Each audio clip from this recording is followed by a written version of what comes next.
Hi.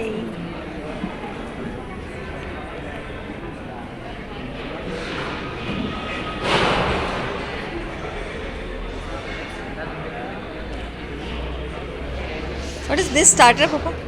Can you explain it? This ghost can be upgraded. Okay. The problem was that the scientists had to manually set the beach for collecting the sediment sample for the ghost and grain size estimation sediment analysis. So our product basically can. So now it is under analysis. So it will be placed upon the beach, and through which it can capture the image of the sand. Oh wow. Through which we can, through our image processing algorithm, we can estimate the sediment size of the grain and beach classification as well. Oh, And great. it is with multiple sensors as well, so that it becomes easier for the scientists for the further research about the why the specific sand characteristics is happening. So how much time it took for the research and everything and So to almost we are working since 6 months for this product.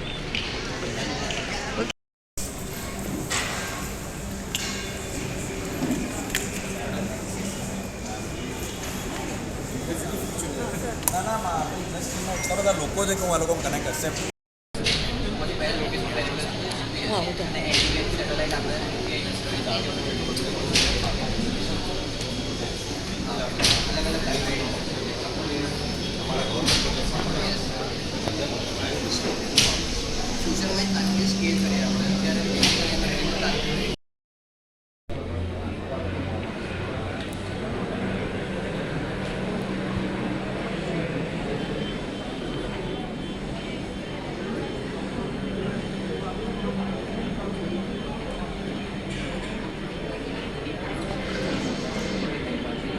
the innovations.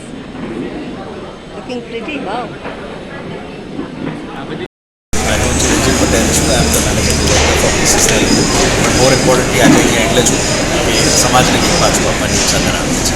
આજે આપે જો બધું creation જોયું GLSમાં કેવું લાગ્યું અને how to put on નાઉ? સો આ university આપણા બધા માટે અમદાવાદનું એક ગર્વ છે. આ એક એવી આઇકોનિક જગ્યા છે, એવી સ્પેશિયલ જગ્યા છે જ્યાં આપણા બધાના બાળપણથી આપણે મોટા થયા છે. અને લો ગાર્ડન આવ્યા વગર તો આપણા કોઈ કે GLSની આજુબાજુ આપણું બાળપણ ના લીધું આપણી જિંદગીમાં આપણે મોટા ના થયું બને નહીં. અમદાવાદ એટલે GLS યુનિવર્સિટીની આ જગ્યા. અને એમાં હું જ્યારે આધુનિક કેમ્પસ બન્યું છે ત્યારે આધુનિક કેમ્પસ સાથે GLS યુનિવર્સિટી છેલ્લા કેટલાય વર્ષોમાં શ્રી સિદ્ધિભાઈ નાનાવટી, ચાંદીબેન અને આખી ટીમ સાથે જે અહીંયા પ્રોગ્રેસ કર્યો છે, જે ફ્યુચર રેડી પ્રોગ્રેસ કહેવાય, એવી બહુ ઓછી યુનિવર્સિટીઝ આપણા ભારત દેશમાં કરી શકે છે.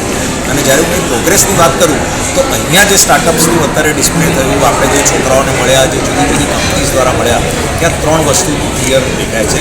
એક ઓબ્વિયસલી ઇનોવેશનની વાત જ્યારે કરીએ ત્યારે ઇનોવેશનમાં બધા સ્ટાર્ટઅપ્સ આપણે જે વિચારીએ છીએ, દુનિયામાં જે સ્ટાર્ટઅપ્સ થઈ રહ્યા છે એનાથી બી આગળ વિચારી રહ્યા છે. સેકન્ડ ઇઝ એ લોકો એકદમ સ્ટ્રક્ચર્ડ વેમાં આગળ જઈ રહ્યા છે કે એમને એમના સ્ટાર્ટઅપ માટે ઇનોવેટિવ આઈડિયાઝને ગાઈડ કરવા માટે ને એને એક સાચું સ્ટ્રક્ચર આપવા માટે GLS યુનિવર્સિટી એક મેન્ટર બોર્ડ બી બનાવ્યું છે અને મેન્ટર્સની સાથે બી એ લોકોને ભેગા કરે છે. આના પછીનું જે સેશન છે, જેમ ચાંદીબેનને તમે કીધું, એ મેન્ટર્સ સાથે છે. એ લોકોને એવો બી ચાન્સ મળશે જે ઇન્ડસ્ટ્રી લીડર્સ હોય છે એની સામે કઈ રીતે કરી શકીએ, કઈ રીતનું સાચું ફંડિંગ મળી શકે, કઈ રીતની સાચી એડવાઇસ મળી શકે. અને third and most important is એક ડિસિપ્લિન વેમાં આગળ વધે છે. યુનિવર્સિટી સ્ટ્રક્ચરમાં એઝ સ્ટુડન્ટ્સ જ્યારે તમે ઓન્ટરપ્રેન્યોર્સ બનવા તરફ જઈ રહ્યા છો ત્યારે ડિસિપ્લિન અને સ્ટ્રક્ચર બહુ ઇમ્પોર્ટન્ટ છે. તો આ ત્રણેય વસ્તુઓનું આજે એક સુપર સંમેલન જોવા મળ્યું, એક સાથે જોવા મળ્યું, જે આઈ થિંક એવું કહેવાય કે એક આખું સર્કલ ઓફ સ્ટાર્ટઅપ ડ્રીમ પૂરું થઈ શકે એવું આ પ્લેટફોર્મ GLS યુનિવર્સિટી આપે છે. તમે યંગસ્ટર્સને શું મેસેજ આપવા માંગો છો? Keep solving the problems. દુનિયામાં રોજ એક નવો પ્રોબ્લેમ આવે છે અને એને તમે જ લોકો સોલ્વ કરી શકો છો. તમે જ ફ્યુચર છો. થોડીક ડિસિપ્લિન, થોડીક ઉત્સાહ, થોડીક પેશન્સ, આ ત્રણ વસ્તુ સાથે આગળ વધજો. દુનિયા તમારી મોટી છે. Thank you. કેમ કે અમારા ઘણા બધા સ્ટુડન્ટ્સ જે હતા એ અમારે પાસે ઘણું બધું લઈને આવતા હતા, સ્પેશિયલી બીટેક. અને હવે આ સ્ટાર્ટઅપનો જમાનો છે.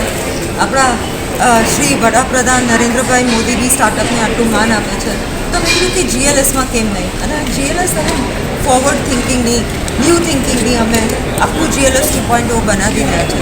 સો આઈ થિંક આ એક એકચ્યુઅલ સ્ટેપ હતું, ફોરવર્ડ થિંકિંગનું એક સ્ટેપ હતું, એટલે આ બધું અમે શરૂ કર્યું. હવે આ સ્ટાર્ટઅપ અને આઈડિયાઝ આપણે તમે જોઈ લીધા છે, આના પછીનું શું હશે રિએક્શન્સ? અને કેવી રીતે આ લોકોને ફંડિંગ થશે? તો GLS પોતે જ ફંડિંગ કરે છે. અમે SSIP લીધું છે ગવર્મેન્ટનું, અમારું પોતાનું બી ફંડિંગ છે. પછી અમે આવા ચિરંજીવભાઈ જેવા લોકોને બોલાવીને Right. બચ્ચાઓને હજી પ્રોત્સાહન આપીએ છીએ. એટલે આ this is a process and this is just the beginning. Oh, yeah. The best is yet to come. Okay, all the best.